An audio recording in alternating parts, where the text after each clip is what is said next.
कोई भी वस्तु या कोई भी लक्ष्य प्राप्त करना हो तो उसमें आपकी श्रद्धा बहुत ही महत्वपूर्ण होती है। कहते हैं कि जब भी किसी लक्ष्य के लिए आप सच्चे मन से प्रार्थना करते हैं और कर्म करते हैं तो वह वस्तु या लक्ष्य आपको प्राप्त अवश्य ही हो जाता है।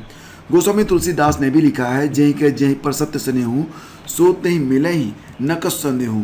तो नमस्कार दोस्तों, और स्टडी विज्ञान प्रकाश में आप सभी का फिर से बहुत बहुत स्वागत है। आज की तारीख है 25 जुलाई।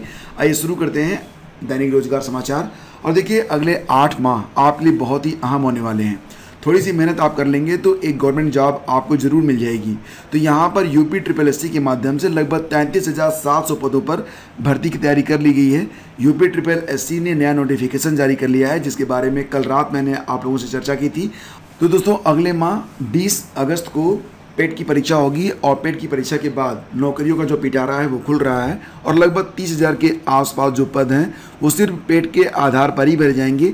इसके अलावा पूर्व में जो विज्ञापन जारी हुए थे लगभग 7,138 पदों पर, तो भर्ती विज्ञापन की परीक्षाएं भी अगस्त से शुरू हो रही हैं।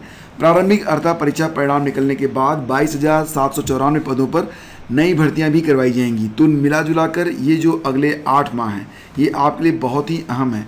और देखिए, आप लोगों ने काफ़ी लंबे समय तक प्रतीक्षा की है लेखपाल भर्ती की।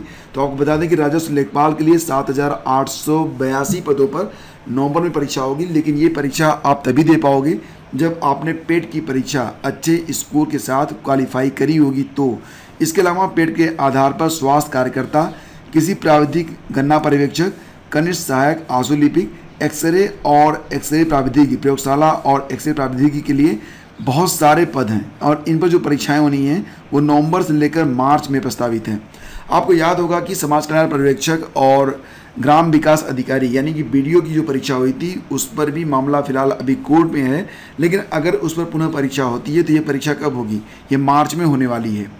तो उत्तर प्रदेश अधीनस्थ सेवा चयन आयोग ने विधानसभा चुनाव से पहले मार्च 2022 तक 29,932 रिक्त पदों पर नई भर्तियों का कैलेंडर जारी कर दिया है। कई वर्षों से लंबित कनिष्ठ सहायक, लिपिक समेत 7 भर्तियों की अंतिम तौर पर इनको पूरा करने का संभावित कार्यक्रम भी जारी किया गया है और 3,768 युवाओं को नौकरी भी इसमें मिलेगी। दोस्तों, आयोग कैलेंडर पर अमल कर सका तो 33,700 से अधिक युवाओं को चुनाव से पहले सरकारी नौकरी मिल जाएगी। इसमें 3768 पद तो पुरानी भर्तियों के हैं, साथ ही साथ नियर अबाउट 30,000 पद नई भर्तियों के भी होंगे। तो चेयरमैन प्रवीण कुमार की मंजूरी के बाद सचिव आशुतोष मोहन अग्निहोत्री ने लंबित भर्तियों के साथ द्विस्तरीय परीक्षा प्रणाली में प्रस्तावित PET और उसका परिणाम घोषित होने के बाद मुख्य परीक्षा के जरिए अलग अलग भर्तियों का विस्तृत कैलेंडर जारी कर दिया है। आयोग 20 अगस्त को PET करवा रहा है। PET में पास होने के वाले अभ्यर्थी ही मुख्य परीक्षाओं में शामिल हो सकेंगे। तो यहाँ पर आप देख सकते हो कि कनिष्ठ सहायक और कनिष्ठ लिपिक के 2016 की जो भर्ती है 536 पदों के सापेक्ष, तो इसमें जो इंटरव्यू की प्रक्रिया है वो 31 अगस्त से प्रस्तावित है। इसके अलावा आबकारी सिपाही सम्मिलित अवर अधीनस्थ सेवा 2016 जिसमें 641 पद थे, इस पर भी अंतिम परिणाम अगस्त में प्रस्तावित है। होम्योपैथिक फार्मासिस्ट 2019 रिजल्ट इसी माह आएगा। कंप्यूटर ऑपरेटर, कनिष्ठ सहायक और आशुलिपि के पद हैं। तो यहाँ पर आप देख सकते हो। और पूरी जानकारी के लिए आइए हमारे टेलीग्राम चैनल पर, वहाँ पर आपको किस भर्ती में कितने पद हैं और कौन सी परीक्षा कब होनी है इसका पूरी जानकारी और पूरा नोटिफिकेशन आपको वहाँ पर शेयर कर दिया गया है। और यही नहीं, राज्य सरकार पदोन्नति कोटे के खाली पदों को भी अभियान चलाकर भरने जा रही है। प्रदेश के 80 सरकारी विभागों में 10,000 से अधिक पदोन्नति वाले कोटे वाले जो पद हैं वो खाली हैं और इसमें 1808 पद तो राजस्व निरीक्षक के बताए जाते हैं। और राजस्व निरीक्षक कौन बनते हैं? लेखपाल। तो कार्मिक विभाग ने विभागाध्यक्षों को निर्देश दे दिया है कि पदोन्नति के खाली पदों को जल्द से जल्द एक अभियान चलाकर भरा जाए। राज्य सरकार नौकरियां और पदोन्नति देने का अभियान चलाए हुए है। लोक सेवा आयोग, अधीनस्थ सेवा चयन आयोग जहां नई नौकरियां दे रहे हैं, वहीं सरकारी विभागों में पदोन्नति कोटे वाले पदों को भरा जा रहा है। और प्रदेश के कई विभाग ऐसे हैं जहां सालों से पदोन्नतियां नहीं दी गई हैं। कर्मचारी इन पदों पर पदोन्नति देने के लिए काफ़ी समय से आंदोलन भी कर रहे हैं। तो आपको बता दें कि 2 महीने में 3,768 नौकरियाँ मिलेंगी। तो ये जो पुरानी भर्ती है उसके माध्यम से होगा। 7,138 पदों पर भर्ती परीक्षा सितंबर से शुरू हो रही है।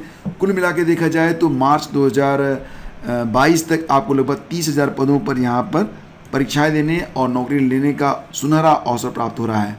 तो बिल्कुल भी देखिए नेगेटिव मत होइएगा, लोग कुछ भी कहें, लेकिन यह आपके लिए एक ऐसा अवसर है जो कि फिर आपको नहीं मिलेगा। तो पूरी क्षमता के साथ अगर आप तैयारी करोगे तो निश्चित रूप से एक शानदार भविष्य भी आपके हाथ में रहेगा।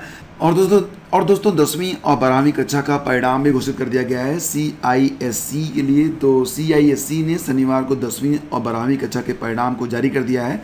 कक्षा 10वीं में लड़के और लड़कियों दोनों का जो उत्तीर्ण प्रतिशत है वो 99.8% है। और फ्रेंड्स, जैसा कि आप लोग जानते हो कि UPSSC PT परीक्षा के लिए SSC आवश्यक नहीं था, लेकिन लेखपाल भर्ती के लिए यह परीक्षा आवश्यक हो सकती है, यानी कि SSC का जो सर्टिफिकेट है वो आपसे मांगा जा सकता है। अगर आप जुलाई माह में आवेदन कर लेते हो तो सितंबर 2021 माह में आपकी परीक्षा हो जाएगी। और जैसा कि आपने देखा कि कैलेंडर में जो लेखपाल भर्ती की परीक्षा होनी है ये नवंबर में होनी है, तो आपके पास पर्याप्त समय है। मैं तो आपसे यही कहूँगा कि अगर आप लेखपाल भर्ती के लिए सीरियसली तैयारी कर रहे हो तो इसके लिए आवेदन कर लो। इसके लिए आपको NILET की जो वेबसाइट है student.nilet.gov.in उस पर जाना होगा। और फिर यहाँ पर आपको देखो 2 तरीके होते हैं, या तो आप किसी संस्था में जाकर प्रवेश ले लो, या फिर अगर आप चाहो तो NILET पर बिल्कुल जो है फ्री में आवेदन करके 500-600 रुपये में आप SSC का सर्टिफिकेट सेल्फ स्टडी करके ले सकते हो। बस आपकी परीक्षा जो होगी वो किसी परीक्षा केंद्र पर होगी, बाकी सारा काम आप घर बैठे कर सकते हो। तो ये काफ़ी इंपॉर्टेंट है आप लोगों के लिए, इस पर भी आपको ध्यान दीजिएगा। और देखिए B.Ed के लिए बात करें तो जो नई परीक्षा होनी है, मतलब नई परीक्षा तो नहीं है, परीक्षा तो वही है, लेकिन नई परीक्षा तिथि घोषित की गई है, वो 6 अगस्त है। तो जो लोग पहले भी प्रवेश पत्र जारी जो हुआ था तो अगर उसको डाउनलोड कर चुके हैं तो उनको नया जो प्रवेश पत्र है उसको डाउनलोड करने की कोई आवश्यकता नहीं है। अगर करना चाहें तो कर भी सकते हैं, कोई दिक्कत नहीं। तो 28 जुलाई से 4 अगस्त तक जो अभ्यर्थी हैं वो प्रवेश पत्र डाउनलोड कर सकते हैं, कोई दिक्कत वाली बात नहीं है। अगर पुराना भी आपके पास होगा तब भी। और RRB के बारे में बात करें तो काफ़ी जो है शॉकिंग न्यूज़ है यहाँ पर कि रेलवे में जो NTPC के विभिन्न पदों पर भर्ती के लिए परीक्षा का जो 7वां चरण चल रहा है उसमें लगभग 60% जो परीक्षार्थी हैं वो अनुपस्थित रहे हैं। और ये जो आंकड़े हैं ये 23 और 24 2 दिनों में निकल के सामने आए हैं। तो काफ़ी बड़ी संख्या में जो अभ्यर्थी हैं वो परीक्षा छोड़ रहे हैं। क्यों छोड़ रहे हैं पता नहीं।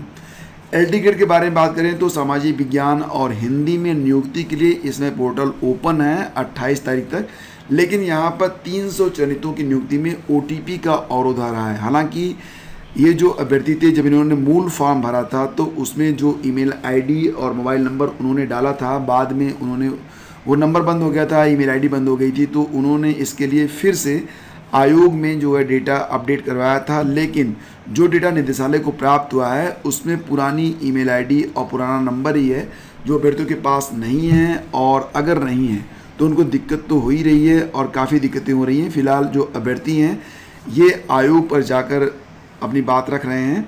और अभ्यर्थी जो है वो शनिवार को शिक्षा निदेशालय भी पहुँचे। उनकी मांग थी कि अपडेट ईमेल ID के साथ मोबाइल पर भी OTP जारी की जाए ताकि अभ्यर्थी 28 जुलाई की अंतिम तिथि से पहले रजिस्ट्रेशन कर सकें। कई अभ्यर्थियों की ईमेल ID बदल गई है। कई प्रतियोगी ऐसे हैं जो कि मतलब मांग कर रहे हैं कि जो अपडेटेड डेटा है और मोबाइल नंबर ईमेल ID है उस पर जो है OTP आए तभी वो आवेदन कर पाएंगे। और देखिए फ्रेंड्स, बात कर रहे हैं यहाँ पर 69,000 शिक्षक भर्ती के बारे में। तो लगभग 1,000 पद जो कि अब रिक्त रह गए हैं तीसरी काउंसलिंग के बाद। तो अभ्यर्थी मांग कर रहे हैं चौथी काउंसलिंग की, और ये भी मांग कर रहे हैं कि 1,000 रिक्त पदों पर नियुक्ति की मांग हो रही है। सोमवार को SCRT कार्यालय पर इसके धरना प्रदर्शन भी किया गया है। सरकार और बेसिक शिक्षा मंत्री से चौथी काउंसलिंग की मांग यहाँ पर की जा रही है। तो फ्रेंड्स, आज की वीडियो में बस इतना ही। शीघ्र मिलते हैं आपसे एक नए वीडियो में, तब तक के लिए आज्ञा दीजिए। नमस्कार, जय हिंद।